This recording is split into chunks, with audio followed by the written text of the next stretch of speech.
olwaleero luno njagala mpulire nti Katuukiro oyo Muvaana ali mukomera. Oba minisita alina obuyinza obungema aida ngeme ndiwo ayitidde kulekera akola mirimu gya Kyabazinga nga ndi kutiisibwatiisibwa. Era njagala ogambe Kyabazinga agira ggalabo olubiri olwo. Okujja okuleeta minisita atutiisetiise mu Busoga tekidda kukola. Tekidda kukola. Olagira bageme Katuukiro wa Busoga era bamugema bugeme batyo. Ekyokubiri nfunye abankubira amasimu toola ku isimu Katuukiro asobola atoola ku isimu. Tukwaniriza ku Kabyanzo Media.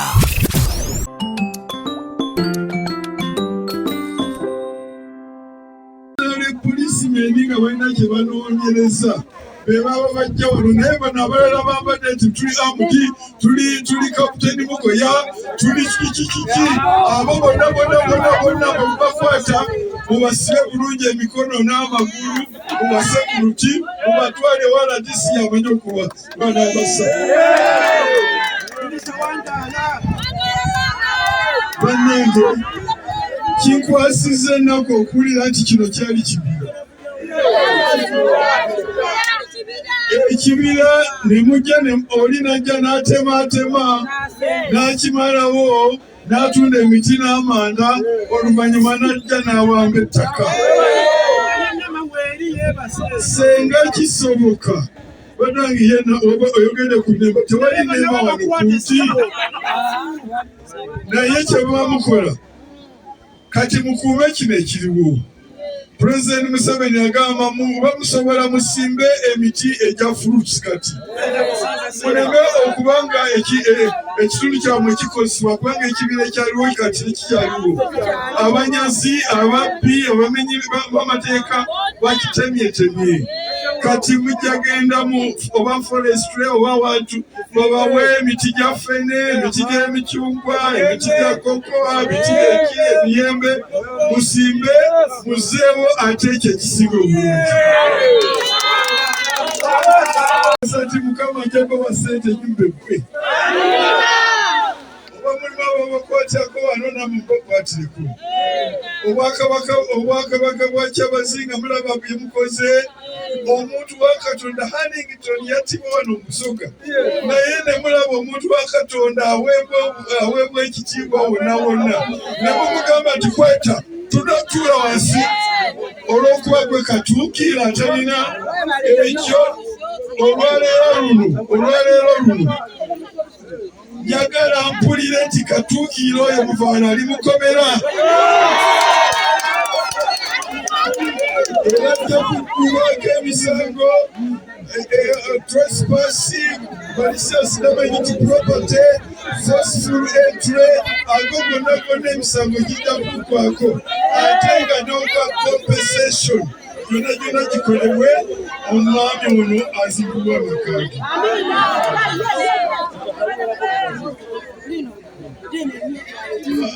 Kakati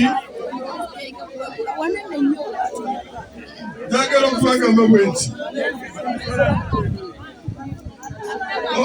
representative wa Kyabazinga ali wano agenda mugamba njagala otuuse olwaleero ebigambo bino sinze mulagira naye mugamba nti kakati tolina Katuukiro kati kusawo.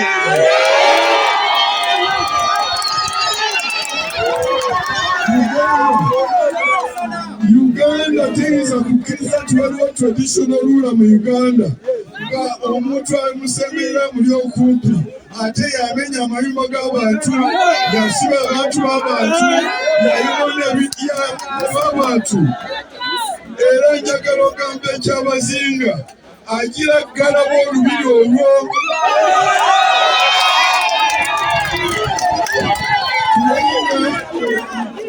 Kati kifuuse kintu kifuuse kyebayita mu Luzungu torture chamber. Ekize torture chamber kifo gye bakwatira abakazi. Ekifo ekyo tekiyinza kuba nti nno kati ate olubiri ate kati yettirwa abantu yebonyabonyezi b'abantu omukazi gwe basanze ng'ali mu nnimiro ali bakubakwata ne baseeri sebo ezo ensonyi zitusambule ku maaso ekintu bwe kiggalewo.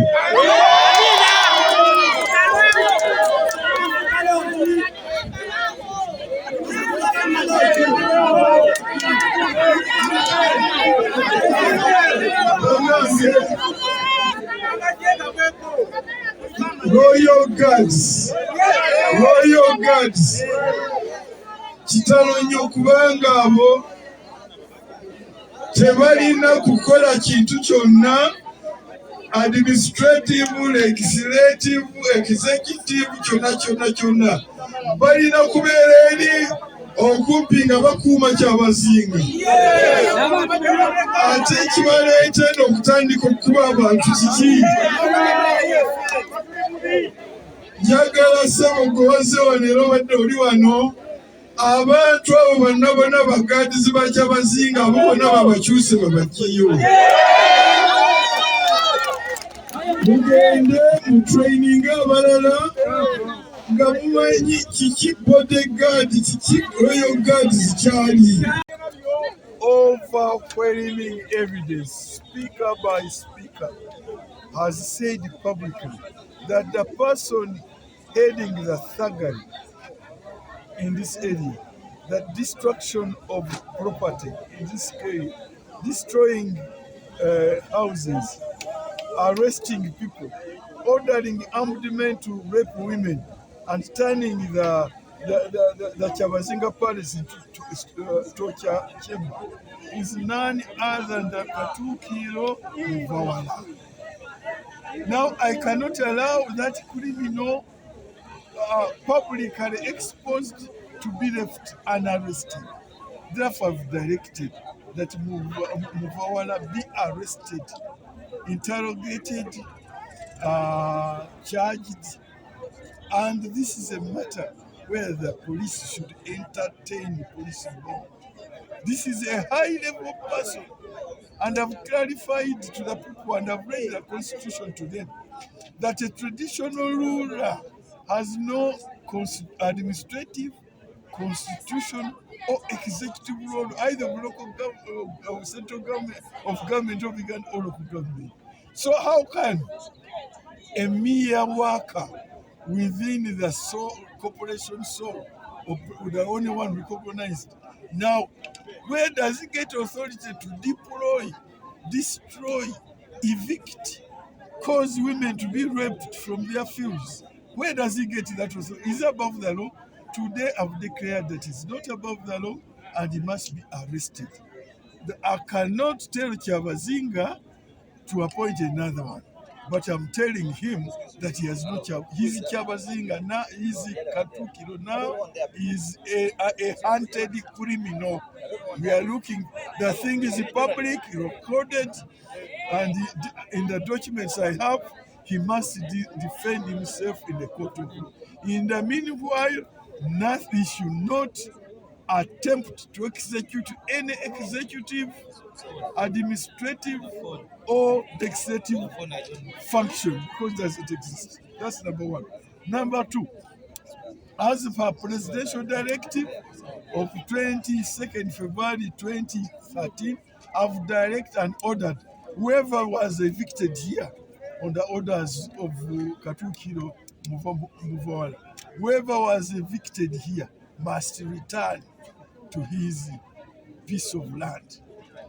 Must return. That was the directive of His Excellency the President, and still effective. I've also directed those whose houses were destroyed, they should go back to their land, rebuild their houses, but those who caused their destruction must pay compensation. In particular, I've talked about the Reverend whom I talked with. Muvawala is directly responsible for the destruction of the house he was building on the plot of land he had bought from a neighbor.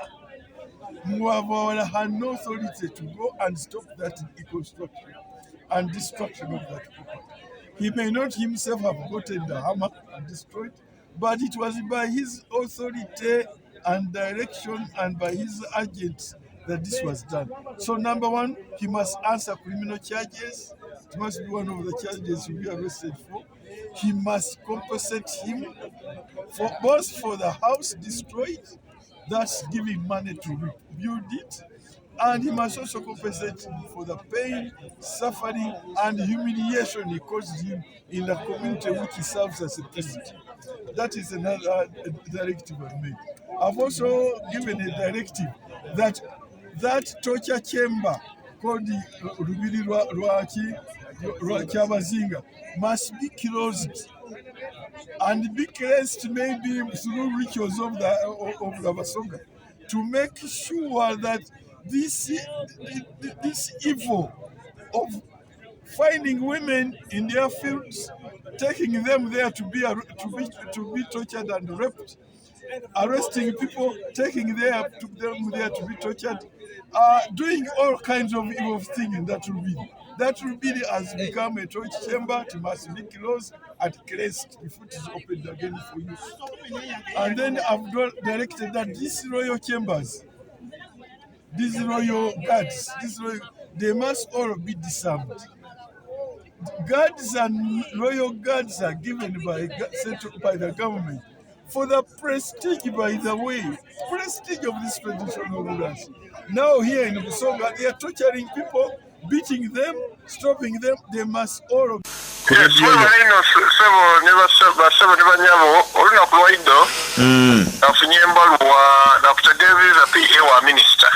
Yes, sir. Nti Minister Mr. Samayanja dakwidinda kuba yafuna petition okuva mu bantu. Week yawa nafuna ebbaluwa nena nagitola mu matira gange ng'awandiise nti ali kuidinda for locus meeting. Yes, sir. Aye ifeti yatuwaako kopi. Ayogera ku n'owekitiibwa Bulume agemagana naye baatuweereza kopi. Era yampandiikira. Era n'amuyikiriza nti munajja mu Lubiri mube ni meeting nabo abali kwenda abakola petition. Yes, sir. Oweekitiibwa Minister alina obuyinza okujja mu Uganda wona. Oweekitiibwa Minister watuuse idea ayogera ku n'abantu baife aba Kingdom bambisiza ku itaka ly'Igenge. Bw'amaze okwogera n'ife yajja mu bantu abakyamu. Yes, sir. Abazira itaka. Yes, sir. Mukoti ni Kingdom. Yawuliriza abo yatandika okufulumya ebiragiro. Ebiragira okugema abantu, okugema LC1, okugema Mozeiga gavuba mukulya, okugema Mugoya, okugema Mbaawo, nti baamena amayumba g'abantu. Yes, sir. Yes, sir. Okusooka ndikwenda okobera obusoga nti eritaka lya Kyabazinga gawulira ndepo okuna eitaka eryo ly'Abasoga ngaali kuuba ni Kyabazinga gawulira ndepo okubeka okuna. Yes, sir. Yena tirirye alikuumira Basoga. Era omuntu yenna ali kwenda okutyama ku itaka eryo alityama ku mu mateeka. Ng'era w'oba osabye n'abazimba kubonabona bali ku bangi tebaligemwako. Ekikulu kuyikiriza nti lino itaka ly'Abasoga. Wakola emisoso walityamako. Okujja okuleeta minisita atutiisetiise mu Busoga tekidda kukola. Yes, sir. Tekidda kukola. Olagira bageme katuukira wa Busoga yena bamugema bugeme batyo. Yes, sir. Ekyokubiri nfunye abankubira amasimu toolako isimu katuukira sobola toolako isimu wensula mu ibiwo wentambulira mu ibiwo olwokutaano ndi mu Busoga omwo. Emirimu gye gimanyikwa. Oba minisita alina obuyinza obungema aida ngeme ndiwo ayitidda kulekera akola mirimu gya Kyabazinga nga ndi kutiisibwatiisibwa. DPC wabali kuneetaaga isimu lyange liri. Ekyokubiri abantu bonabona baali kwenda okugema. Tulina osaba police right now ebalekule. Ni buli gwe bagemye bamulekule kuba abantu abazira musango. Yes, sir. Eitaka eryo alivuanazibwako ni Kyabazinga. Era gwe balina okubuuza. Yes, sir. Era baba benda kugema bageme Kyabazinga gawenda okumeka. Owokuna batatiisatiisa abantu mbe bayikaikamu mutereetera bizibu obolina itaka ku Igenge ng'olina mu butuufu jja mu ofiisi oyogere ni baba Kyabazinga ng'obita mu katuukiro wa Busoga. Yes, sir. kale ndikusaba abantu bona bayikaikane n'aba balowoozeza nti mu maiso ga minisita balina kulimbalimba bafune itaka awazira itaka abali mu kooti emisango giwere muki mu kooti nga tigivuire mu kooti ezira minisita mu Uganda aspasidinga mu kooti ezira minisita asinga kooti ezira katuukira asinga kooti n'ekyabazinga tasinga kooti kuba emitendera gimanyi ku omuntu engeri yafuna mu itaka yes ja mu kooti olabye nti itaka liryo ifo bwakyabazinga tudalivaako aye nga tukalina ekyapa minisita gyafuga gyeyatuwa nga tikifojingibwanga kimazeeko emyaka 25 obwakyabazinga tibujja kutiisibwa Yesebo era ordanze kyabazinga gyandagiire nti ettaka lya Busoga likuumibwe Yesebo era tusaba muntu alisalimbiraku nakulizaaniraku ndikwenda okwebaza rediyo yaife temwikaikani abantu babite mu mitendera emituufu ekyokubiri nga 13 tuli kujaganya Yesebo emyaka 10 ate twebaze ni Katonda abalongo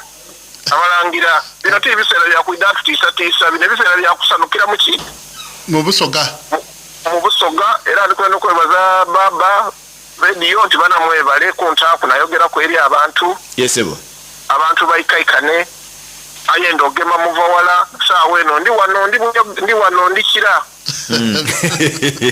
ndi wano kira ku rawundi odana kusembera otuuke ku obalagire DPC ankubire waisimu nvuge ndi wali angeme akugeme aye betuli nabo mu kooti nga Reverend Kivunike ngaba abantu 27 bona kooti nejo bimala di minister webale ino webalire irala banamutegeke nga 13 Yesebo oba nalulira mu ikomera nga minister antaireyo ndebe kibidi nja kuba nimu tweyanziza oyo ni Katwikirwa wa Busoga ebigambo byagera titubiiramu tukwaniriza ku Kabyanzo Media.